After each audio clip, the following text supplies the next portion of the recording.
Art curator's brother owes Mafia $85,000, then a dangerous billionaire makes her an offer she can't refuse. The afternoon light filtered through floor-to-ceiling windows of the Ashford Gallery, casting geometric shadows across polished marble floors where million-dollar artwork hung in carefully curated silence. I adjusted the placard beside a Monet sketch, my reflection ghosting across the protective glass.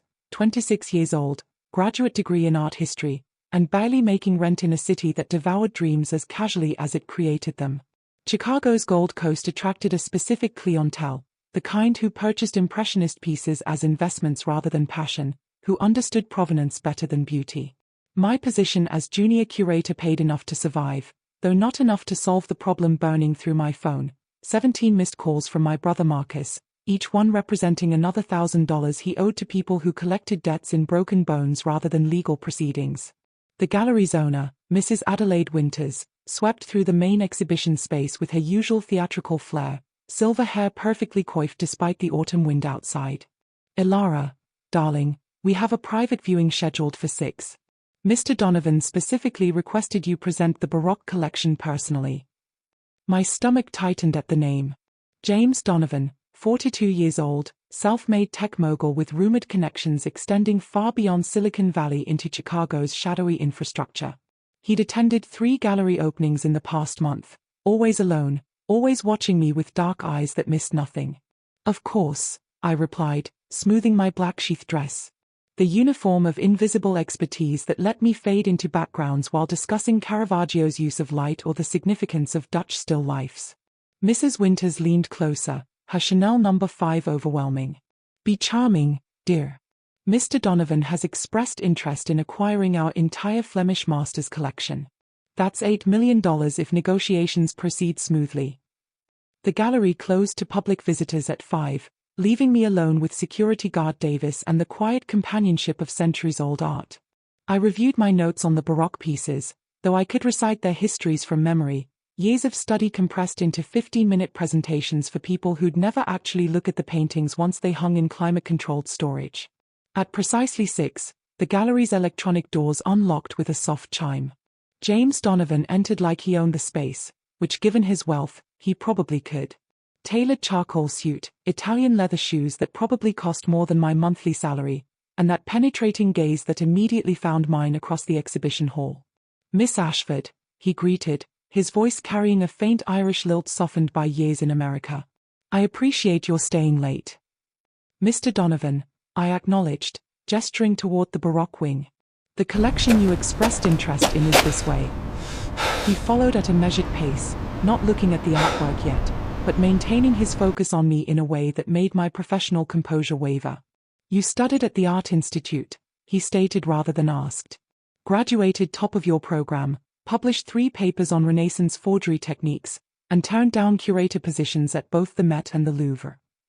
The accuracy of his knowledge sent unease rippling down my spine. "I prefer Chicago." "Loyalty to your brother, more accurately," Donovan continued, stopping before a Rembrandt study. "Marcus Ashford, 23, architectural student with an unfortunate gambling addiction. Currently in debt to Thomas Brennan for approximately $85,000.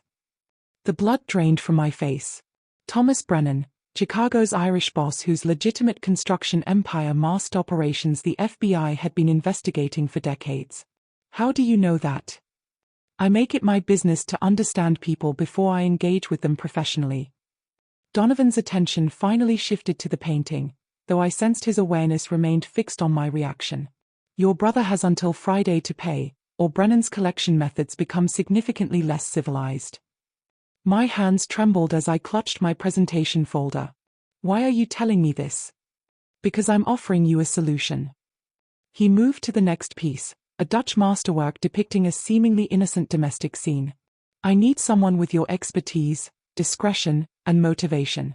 You need $85,000 and protection from the consequences of your brother's mistakes." The proposal hung between us, weighted with implications I couldn't yet see but instinctively feared. "What kind of expertise?" Donovan smiled, the expression not quite reaching his eyes. "I'm an art collector, Miss Ashford. Legitimate pieces primarily, but occasionally I acquire works through channels that require someone who can authenticate provenance that doesn't quite exist in official records. Understanding crystallized cold and sharp. He wanted me to legitimize stolen art, to use my credentials creating false histories for pieces taken from private collections or smuggled from countries with unstable governments. The kind of work that would destroy my career if discovered, potentially land me in federal prison. And if I refuse, then your brother faces Brennan's consequences alone, and you continue struggling to make rent while watching talent waste away in this provincial gallery. Donovan extracted a business card from his jacket, heavy stock with only a phone number embossed in silver. You have until tomorrow evening to decide. My driver will wait outside your apartment at 7. He departed without viewing the rest of the collection, leaving me alone with priceless art and impossible choices. The penthouse occupied the top 3 floors of a building overlooking Lake Michigan, all steel and glass and spaces designed to showcase rather than comfort. After a sleepless night and tearful argument with Marcus, who'd sworn this was the last time, just like he'd sworn the previous 6 occasions, I'd made the only decision that might save him. A woman in her 50s with sharp features and sharper eyes met me at the private elevator. Miss Ashford. I'm Catherine, Mr. Donovan's executive assistant. Your quarters have been prepared on the 2nd residential floor. The apartment within the penthouse was larger than any place I'd ever lived. Bedroom with a king bed and lake views, private bathroom with Italian marble, sitting area with furniture that looked both expensive and uncomfortable. My 2 suitcases seemed pathetic against such opulence. Mr. Donovan expects you for dinner at 8, Catherine continued, laying out a dress I hadn't purchased, deep green silk that probably cost thousands. The security briefing is at 6. Your work will begin tomorrow. Left alone, I texted Marcus confirmation that his debt would be handled, though I couldn't explain how without revealing what I'd agreed to. His relief came through in misspelled gratitude that made my throat tight with fear about what I was protecting him from experiencing. The security briefing was conducted by a former Secret Service agent named Harrison, who explained protocols with military precision. The penthouse has 3 levels of security. You'll have access to residential areas and Mr. Donovan's private study. The basement level is restricted, art storage and Mr. Donovan's personal collection that requires specialized climate control. Dinner was served in a dining room with a table that could seat 12 but was set for 2 at one end. Donovan rose as I entered, his assessment of the green dress lasting a moment too long before he gestured to my chair. The dress suits you better than I anticipated, he said, pouring wine that probably cost more than my previous month's rent. Catherine has excellent instincts about such things. Mr. Donovan. James, he interrupted gently. We'll be working closely, Elara. Formality seems unnecessary. The meal progressed through courses I barely tasted, my attention fixed on understanding the man who'd effectively purchased my expertise and my silence. He spoke about art with genuine knowledge, discussing technique and historical context with insights that surprised me. Your brother's debt has been settled, he mentioned as dessert was served. Brennan accepted my payment with the understanding that Marcus is now under my protection. Any future gambling will be discouraged through methods less violent than Brennan's but equally effective. Relief flooded through me, followed immediately by the weight of obligation. What exactly will my work entail? James set down his wine glass, his expression shifting to something more business-focused. I acquire art through various channels, auctions, private sales, occasionally from sellers whose legal right to possession is questionable. You'll authenticate pieces, create documentation establishing provenance, and occasionally accompany me to acquisitions where your expertise adds credibility. And the illegal aspects. Most of my collection is entirely legitimate, he assured me, though the qualifier most hung heavy between us. The pieces that aren't came from private collectors who never reported thefts, or from countries where bureaucracy makes legal exportation impossible despite rightful ownership. You'll help move them into legitimate channels through paperwork rather than deception. The rationalization was smooth, practiced, and probably contained enough truth to be dangerous. I'd crossed a line by accepting his offer, and we both understood there would be no returning to the ethical clarity I'd left behind. My days developed a rhythm of structured tasks that gradually revealed the complexity of James's world. Each morning began reviewing acquisitions, some from Sotheby's catalogs, others from encrypted files showing pieces I recognized from Interpol's stolen art database. I authenticated, documented, and created the paperwork that transformed questionable provenance into museum-quality legitimacy. The restricted basement level remained locked, requiring biometric access I hadn't been granted. Catherine explained dismissively that it contained James's personal collection, pieces too valuable for even controlled viewing. The mystery of what art he kept hidden from his hired expert gnawed at my curiosity. After 3 weeks, I discovered James's routine included Thursday evening visitors, men in expensive suits with voices kept low, discussing matters that stopped abruptly when I appeared. Security tightened on those nights, Harrison's team doubling with personnel whose military bearing suggested experiences beyond private protection. "You're adapting well," James observed one evening, finding me working late in his study. The room overlooked the city, Chicago's lights spreading like stars trapped at street level. "Most people require months to become comfortable with moral ambiguity." I looked up from the Vermeer sketch I'd been authenticating, stolen from a Dutch museum in 1998, now being prepared for quiet sale to a private collector in Singapore. "I'm protecting my brother. Comfort isn't required." "Loyalty is admirable," he said, moving to stand beside my desk. "Though I suspect you're more like me than you'd prefer to admit. We both understand that rules are often obstacles rather than guidelines, that sometimes the right choice exists outside legal frameworks." The comparison stung because part of me recognized truth in his words. I'd spent years following protocols, respecting boundaries, and where had that integrity led? To watching my brother drown in debt while I scrambled for rent money despite my credentials and expertise. "The painting you're working on," James continued, pointing to the Vermeer. "Do you believe art belongs to whoever currently possesses it, or to some abstract concept of rightful ownership?" "Museums preserve art for public access," I replied carefully, aware this felt like a test. "Private collectors hoard it for personal pleasure or investment. Yet museums acquire pieces through colonial theft, wartime looting, unethical excavations.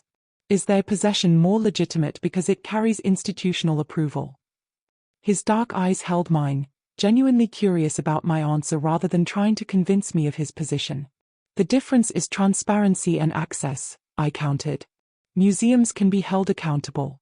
Private collectors answer to no one." James smiled, something warm replacing his usual calculated expression. "There's the ethical backbone I was hoping hadn't been completely compromised." "Good.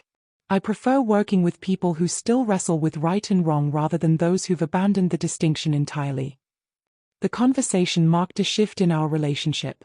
He began including me in Thursday meetings, introducing me to his associates as his art advisor with a legitimacy that made my role feel less like criminal accomplice and more like professional consultant. I recognized some faces from news coverage: tech entrepreneurs, real estate developers, venture capitalists whose fortunes had been built through ventures that straddled legal boundaries. One Thursday, a face I didn't recognize appeared: Patrick Brennan, younger than his brother Thomas but carrying the same dangerous air. He studied me with open hostility when James introduced us. "So this is the art expert who replaced Marcus's debt," Patrick commented, his Irish accent thicker than James's refined tones. "My brother isn't pleased about your interference, Donovan. The debt was personal." "And now it's settled," James replied coolly. "Marcus Ashford is under my protection. I trust Thomas understands the implications."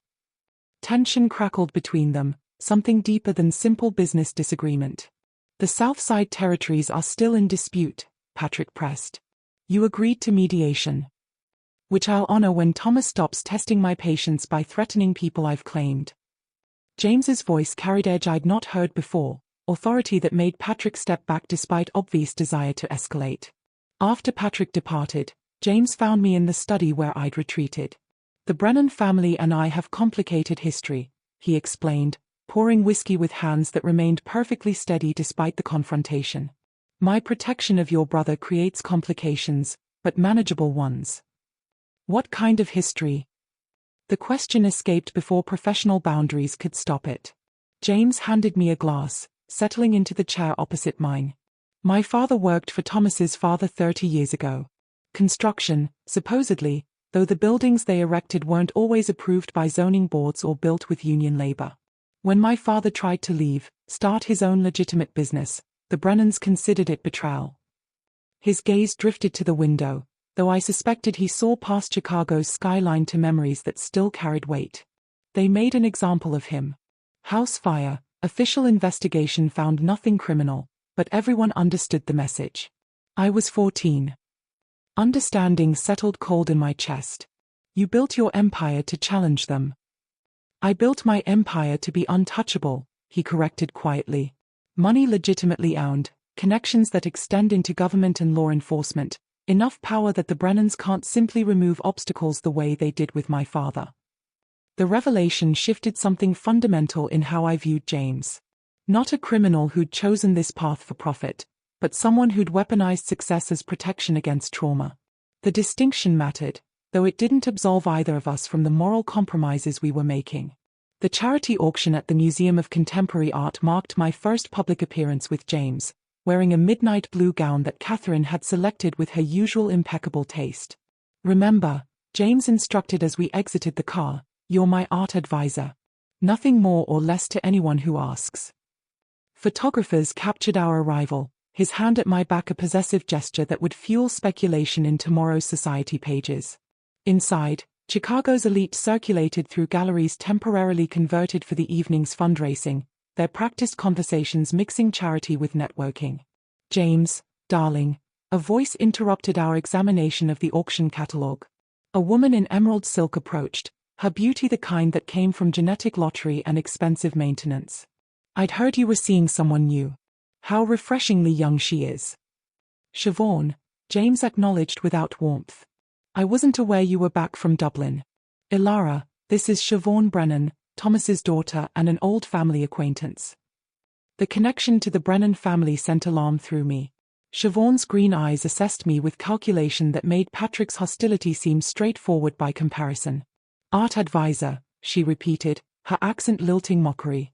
How convenient that your expertise includes filling the position of James's companion. The last one didn't fare particularly well, as I recall. The last one stole from me, James replied evenly. Elara's credentials are substantially more legitimate than Isabella's forged degrees. Siobhan's smile sharpened. My father asked me to convey his regards. And his reminder that certain territories remain under negotiation. The warehouse district particularly.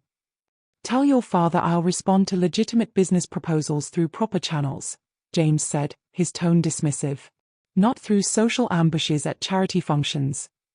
After Siobhan departed, tension radiating in her wake, James guided me toward a quieter corner. The Brennans are testing boundaries, he explained quietly. Seeing if acquiring you changes my negotiating position. Does it?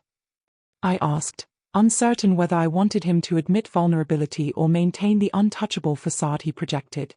It makes you valuable to them as leverage, he admitted, something protective flickering across his features. Which is why security around you will increase. Harrison's team has already implemented additional protocols.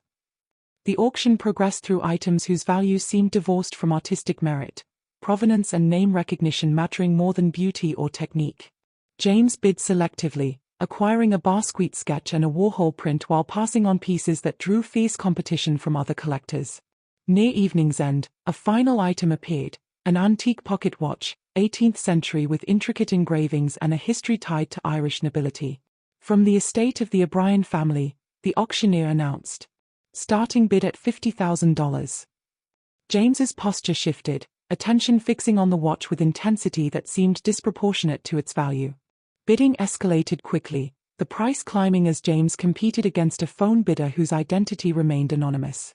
$200,000, James called, the amount silencing most competition. $250,000 from the phone, the auctioneer countered. $400,000. James's voice carried finality, a stake claim that extended beyond simple acquisition. The hammer fell in his favor, victory secured though his expression remained unreadable. Later, examining the watch in private, he explained its significance. This belonged to my great-grandfather, sold by my father to pay the Brennans' protection money. Getting it back feels like reclaiming something they took from my family. I understood then that James's collection wasn't merely about art or investment. It was about rewriting history, recovering pieces of identity that violence and coercion had stolen. We were both trying to save what mattered through methods that compromised everything we'd believed about ourselves. The break-in occurred on a Tuesday night, alarm systems triggering at 2 a.m. while I slept in blissful ignorance of the chaos unfolding elsewhere in the penthouse. Harrison's security descended with military precision, containing the threat before it reached residential levels. James appeared at my door, still dressed from working late, his expression controlled but radiating anger. "You're safe," he stated before I could ask. "But we need to relocate you temporarily while we assess security breaches." The safe house was a townhome in Lincoln Park, elegantly furnished but with the sterile quality of a space maintained for emergency use rather than living. Catherine arrived with clothes and essentials, her usual composure fractured by visible concern. "They were after the basement collection," she explained, "brewing tea I didn't want but accepted for something to occupy my hands. Professional thieves, probably hired by someone who knew about Mr. Donovan's less documented acquisitions." "The Brennans?" I asked, though I already suspected the answer. Catherine's silence was confirmation enough. James arrived hours later, exhaustion evident in the set of his shoulders. He'd been coordinating with law enforcement, managing the narrative of attempted burglary while ensuring investigators didn't examine too closely what had nearly been stolen. "I'm offering you another choice," he said without preamble, settling into the chair opposite mine. "Continue working for me with enhanced security, or take the same deal I gave my previous assistant. New identity, enough money to start over somewhere the Brennans will never find you, complete separation from this world." The proposal should have been tempting, escape from moral compromises and potential danger. But looking at James, seeing past his careful control to the fear he rarely allowed to surface, I recognized something unexpected. I didn't want to leave. "What happened to Isabella?" I asked, needing to understand what fate befell those who chose to stay in his world. "She attempted to sell information about my collection to both the Brennans and the FBI," James replied, his voice flat with betrayal still raw despite time past. "I discovered it before significant damage occurred, paid her generously to disappear, and implemented security measures that should prevent similar breaches." "Should," I repeated, focusing on the qualifier. "Nothing is absolutely secure, Elara. Especially not when you're protecting things that powerful people want to take." He leaned forward, elbows on knees, vulnerability showing through his usual armor. "But I can promise you'll never face consequences alone if you choose to stay. Whatever happens, whatever the Brennans attempt, you'll have every resource I possess for protection." The decision crystallized with surprising clarity.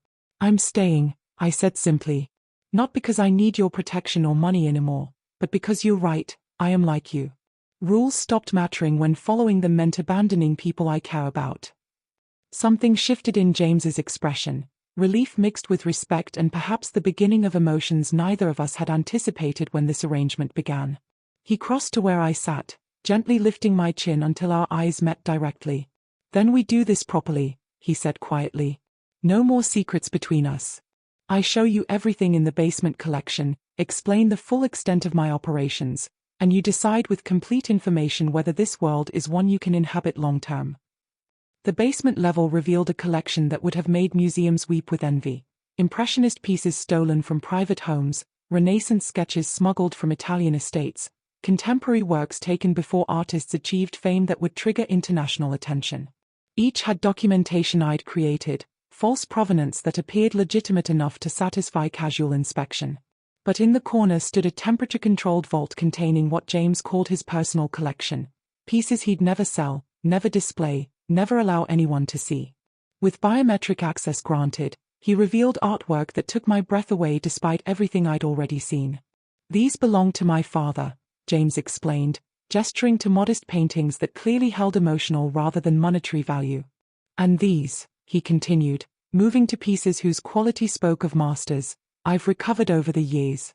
Art the Brennans or their associates stole from families they destroyed, pieces I've tracked and reclaimed through legal and extralegal methods."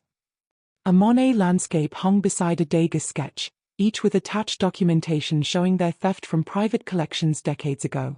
"You're trying to return them?" I realized, understanding shifting again. "Eventually," James confirmed. "Once I've built enough legitimate power that the Brennans can't retaliate by destroying more families. These pieces represent lives they've ruined, art taken as casually as they took my father's future. Recovering them feels like justice, even if imperfect. We stood in silence surrounded by stolen beauty, two people who'd compromised principles in pursuit of protection, his quest for untouchable safety, mine to save my brother. The moral ambiguity was absolute, yet looking at James's carefully preserved collection of rescued art, I couldn't entirely condemn the methods he'd chosen. The Brennans want these pieces, he continued quietly. Not for their value, but to prove they can still take what I've claimed. The break-in was reconnaissance for a larger attempt they are planning. Then we secure them better, I stated, surprised by the possessive we that felt natural now. And we finish what you started, building power that makes you untouchable, protecting what matters despite conventional rules. James's expression softened into something approaching affection. You've changed my calculations, Elara. I'd planned to remain alone, never giving them another target to hurt me through. But having you here, working beside me, it's made me remember why building this mattered in the first place. 6 months after that night, I stood beside James at the opening of his legitimate art gallery, a public collection showcasing pieces with unquestionable provenance alongside emerging artists whose careers we jointly cultivated. The private basement collection remained hidden, its secrets known only to us and secured by technology that made the earlier breach look amateur. The Brennans had attempted one more intimidation, a fire at one of James's construction sites that insurance investigators ruled accidental despite everyone understanding the message. His response had been strategic rather than violent, leveraging political connections to launch investigations into Brennan construction practices that resulted in their losing 3 major city contracts. The balance of power had shifted without traditional warfare, through documentation and influence and the kind of patient accumulation of leverage that James had perfected over decades. And I had helped, using my expertise not just for authentication but for building a legitimate empire alongside the shadowy one we maintained privately. Marcus attended the gallery opening, sober for 90 days and rebuilding his life with the kind of focused determination that came from genuine consequences. James had ensured he understood that future gambling would result not in violence but in loss of the protection that kept him safe from Brennan retaliation. "Thank you," Marcus said quietly, watching guests circulate through the gallery. "For saving me even when I didn't deserve it." "You're my brother," I replied simply. "That's what family does, makes terrible choices to protect each other, then lives with the consequences together." James found me later, after guests had departed and the gallery stood quiet in its first night of existence. "You built this," he said, gesturing at the space we'd created together. "Your eye, your connections in the art world, your ability to make stolen pieces legitimate while also building something genuinely valuable." I wore his grandmother's ring now, not as possession or trophy, but as symbol of partnership forged through impossible circumstances. We'd never be entirely clean, never escape the moral compromises we'd made, but together we'd built something that mattered beyond profit or revenge. "To new beginnings," James toasted, pouring champagne in the empty gallery. "To choices made," I countered, meeting his eyes with understanding that we'd both chosen this path deliberately, that whatever consequences followed belonged to us jointly. Outside, Chicago stretched luminous under autumn stars. Inside, surrounded by art we'd recovered and protected and legitimized through methods both legal and otherwise, we stood at the center of an empire built from violence redeemed through beauty. The invisible curator who once authenticated others' collections had become the woman who shaped the collection itself. And James, the orphaned son who'd weaponized success, had finally built something worth protecting beyond mere survival. We'd both been collectors in our way, he of art and power, I of knowledge and ethical boundaries. Together, we'd learned that sometimes the most valuable acquisitions were the ones that cost everything yet gained more than could be measured in money or morality. The past couldn't be erased. The choices couldn't be unmade. But standing in the gallery we'd built together, I understood that redemption wasn't about returning to innocence, it was about transforming compromise into something that mattered despite its flawed origins. James's collection would eventually be donated to museums, each piece's questionable provenance buried under layers of legitimate documentation I'd perfected creating. The Brennans would eventually lose their grip on territories they'd held through violence for generations. And I would continue authenticating art with expertise now sharpened by understanding both its legal value and its emotional cost. We were neither heroes nor villains, but people who'd chosen protection over principle, then spent years trying to balance the scales through work that served both personal interest and something approaching justice.